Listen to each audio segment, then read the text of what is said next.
Right, it's a very good evening to everyone. Thank you very much for joining us on an urgent basis to this important press briefing following the nomination court that sat yesterday. I'd like to just give a bit of background before I get into the meat of today's press briefing. And in so doing, I want to just shed light on some of the processes that we were engaged in the lead up to yesterday, because this is pertinent to the state of affairs that we've witnessed since about 9 o'clock yesterday. Now, the first point to note is that President Nelson Chamisa, in his agenda address earlier this year, the start of the year, he indicated that this is the year that we'd secure a citizens' victory for change. And two of the pillars of that citizens' victory for change included a citizens' campaign, which we're going to be shortly launching. But the more important one for our purposes today is the fact that we'd secure citizen representatives. Pursuant to that address, since the 5th of April, we've been engaged in a rigorous process to select such candidates. And we said we want to depart from the problem-ridden primary election process that had caused a number of problems over the years, and the experience of all parties has shown that this process of primaries is not optimal. And so we developed a model with the assistance of our lawyers, our experts, and also international best practice. And we came up with a 4-stage template, which included, firstly, nomination of candidates by citizens, and then secondly, stakeholder consultation in communities. The third step was obviously vetting for security and also community involvement. And then finally was the citizen caucuses. The essence of the template was that all 4 of these factors would be the criteria upon which an independent selection panel, which had been chosen from a wide range of community leaders, would then make a selection of who would stand both in, well, starting with the presidency. We all know that President Nelson Chamisa put himself up for nomination and he won that resoundingly. I think there were over 36,000 nominations across the 10 provinces in his favor.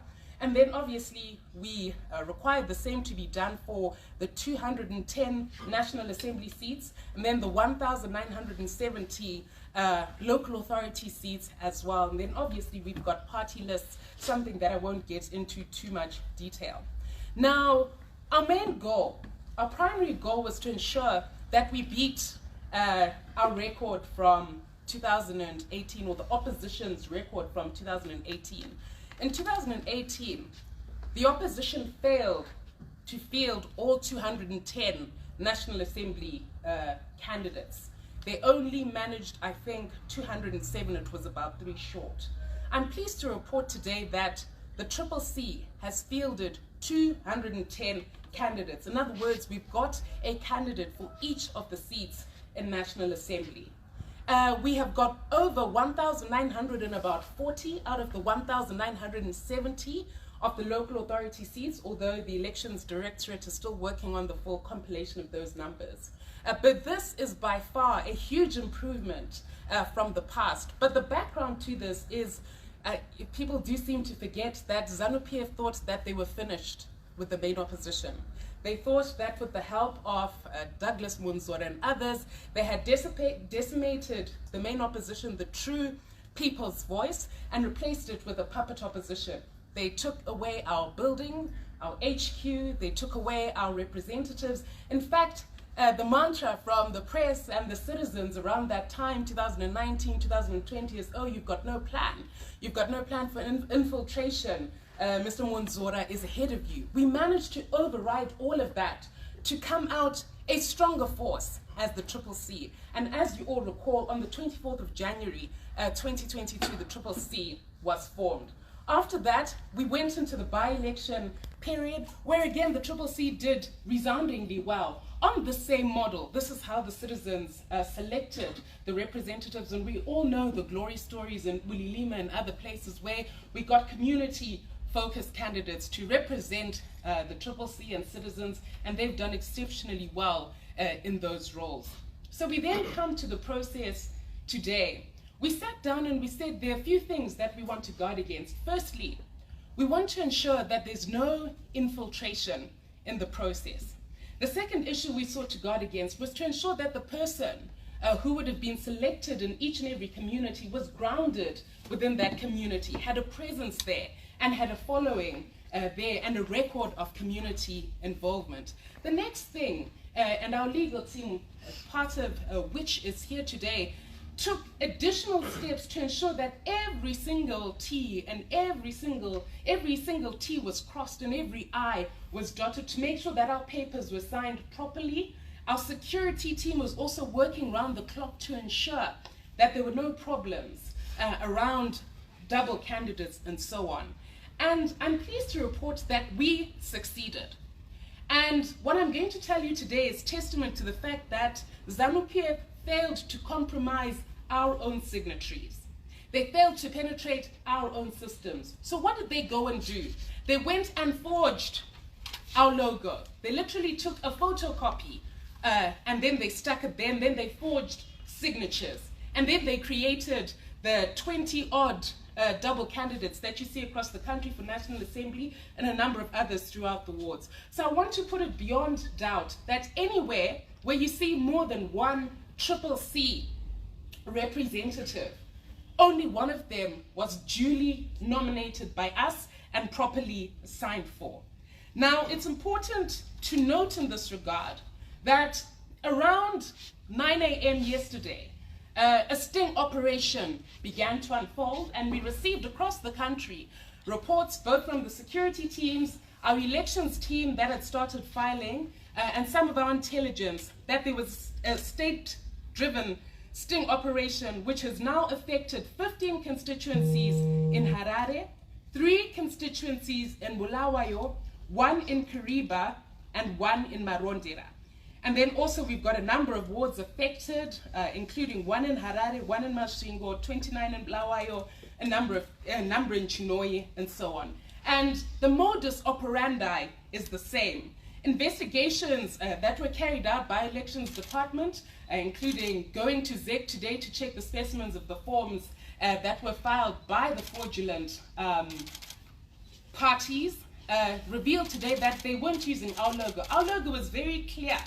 As a security measure, we ensured that our logo was embossed. It wasn't just a photocopy. So you actually had, the logo stuck on, and it was embossed. So it's something that if you didn't have that template logo, you couldn't file another candidacy in respect of any candidate. Even our signatories were very clear, and we sent the specimen forms to ZEC in good time. Now, what we have unearthed particularly is, and I'm going to actually read out the 20 candidates, and I say candidates in quotation marks because they have not been duly elected in terms of the electoral law because of these forgeries. They don't belong to the CCC. And initially, I saw some social media reports which seemed to suggest that while there's another CCC that's filing, no. All of these are filed on behalf of the Citizens Coalition for Change, but by people that we don't know. They purport to sign on behalf of X and Y, but that person did not sign for them. And some places, they actually got the designated signatory wrong. And in some instances, we actually have a problem where the person whose signature is reflected says, well, my money was paid, my forms were submitted, but I'm not the one who did it. There's someone team that's going to address this. The first thing that we want to make clear, and to the extent that any state institutions, I don't want to mention names at this stage, are involved in the sting operation, we demand that the fraud be reversed. Is that we have filed objections in terms of the Electoral Act to people whose names appear on our lists and were not signed for by us. The second point is that criminal reports have been made in Masvingo. This process was already started, and in other constituencies that I'm going to make reference to, the process was already started because this is a fraud. And fraud and forgery are both crimes in terms of the criminal code before we even get to the Electoral Act. And what we know, these people are not arrested, it means that, you know, it's a sting operation. And so what we can guarantee the citizens is we are going to leave no stone unturned to ensure that these malified persons are removed from lists representing the CCC. We are in charge of our own lists. The president was very clear about what our logo is. Nobody gets to decide on our behalf who's going to stand on behalf of this CCC. And we know that ultimately, whatever interloper parties are involved, ZANU-PF is ultimately behind this. And what we know for sure is that the whole intention was to create an impression that the CCC is at 6s and 7s.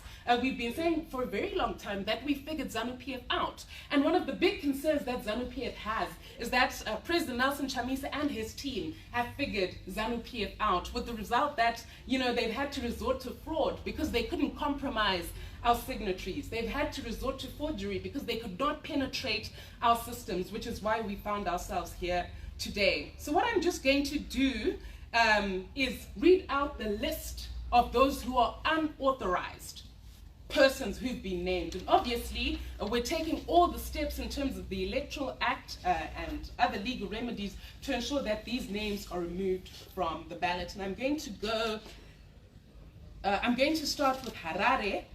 In Harare, we had someone by the name of Irvin Nyaningwe, who purported to have been representing Harare Central, Malvin Razaru, Harare East, Trouble Hasha, Harare South, George Magweta, Harare South. And so you'll actually see from Harare South that there are 3 CCC candidates, yet we all know that Maim Sonza was the duly nominated candidate.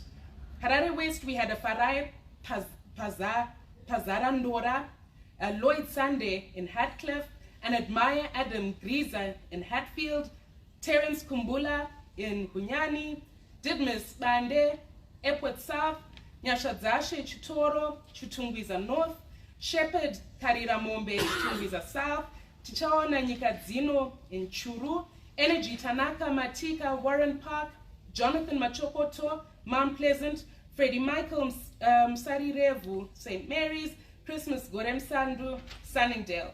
In Bulawayo, we've got Dikilizwe Chuma, who purported to file on behalf of Ntumbane constituency. In Kariba, we had Andrew Mtau. In Mashingo, there was a Frank Chirairo. In Marondera, we had a Mishik Manyere.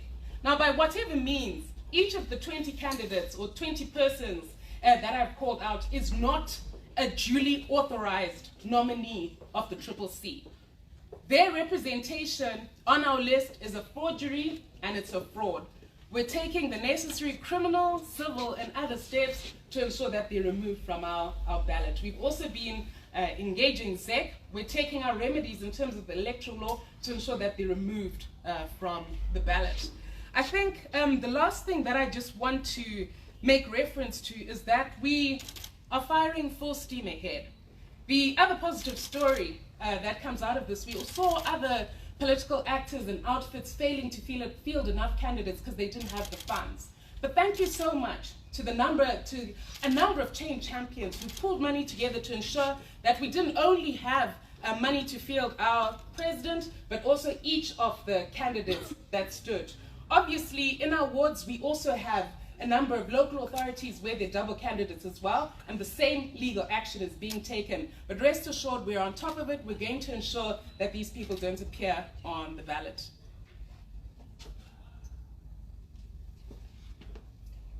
So that is all. Maybe I'll take 1 or 2 questions. I know that it's late, but if you've got a burning question, I don't want people to be firing my number at 10 p.m.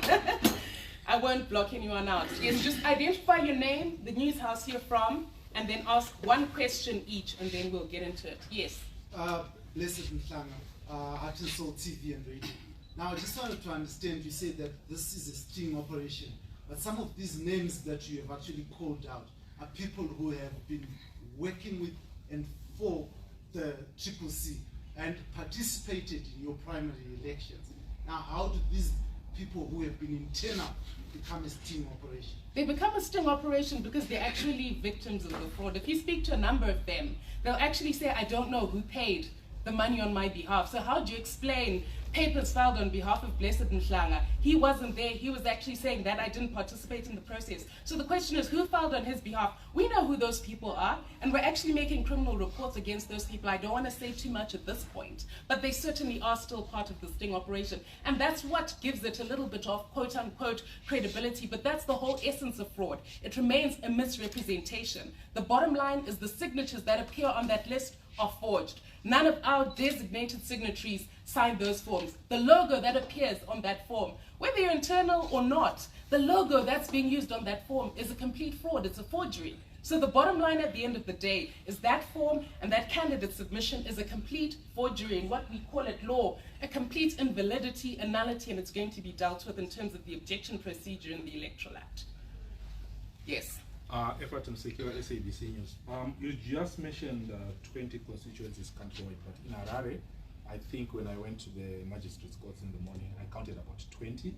You left out Epworth South, Zengeza East, Harare West. I just want to understand. No, I did actually mention Harare West. Oh, There are 15, but yes. the bottom line is what, this. What of the constituencies that you have left out, are you then saying those candidates do belong to the CCC, or no. what's your position? So the CCC has filed 210 candidates. So if there's more than one, they're not our member. We filed exactly 210 duly nominated candidates. In Harare, while there are 15 constituencies represented, sometimes they put not a double candidacy, but a triple. I made reference to Harare South, for example, where there are 3. So even though 15 constituencies are represented, more people are involved in the fraud. But the bottom line is it remains a fraud. If the fraud is even greater than this, our lawyers are going to deal with it. At the end of the day, we've got a complete duplicate of our submission and our logo. So if someone has a photocopy of the logo as opposed to the real embossed thing, all of that is fraudulent.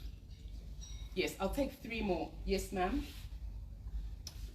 My name is Lubimbo Mchenja from the Newsworks. You mentioned that you filed for maybe 1,940 words? Approximately. The full report is yet to come to the Elections Directorate, yes. But the NPF has already said they've won uncontested in 53 words. What's your comment on that? I'm saying that we have at least 1,940. Our Elections Directorate will come with the full figures. But the bottom line is we've got a sizable number, especially for a party that ZANU-PF thought it had decimated. We certainly have more than any other opposition party can ever dream of. Everyone's forgotten that Monsura took all the money, took all the things. Not that that's our standard, our threshold. Our standards are a lot higher than that. But just to point out that they thought they'd buried us, and yet here we are. They're developing all these sting operations and losing sleep every single night to try and destroy us. They will not succeed. I'll just take 2 more. Yes. Okay, thank you. Leo Mnende from newszimbabwe.com. How receptive was ZEC to your complaints over this quote-unquote fraud? I mean, they know the law. They heard us. And the good thing about these things is you file your specimen logo in advance. And so at law, we say the evidence speaks for itself. ZEC, at the end of the day, is an administrative authority. They've got the obligation to act lawfully, reasonably, and fairly under Section 68 of the Constitution. If they fail to act in accordance with their own laws, we know the remedies that are available to us and steps will be taken. But I'm sure they have an interest in ensuring that we've got a free, fair, credible, and verifiable election. It's not in their interest to have these fraudulent submissions made, and I'm sure we'll come to an accommodation, but if we don't, we'll be left with no option but to take the remedies provided for at law. Yes. We've been seeing, or doing rounds on the social media, a funny political party saying Chini Chedu Chakapinda, something like that, more or less of a CCC with forces.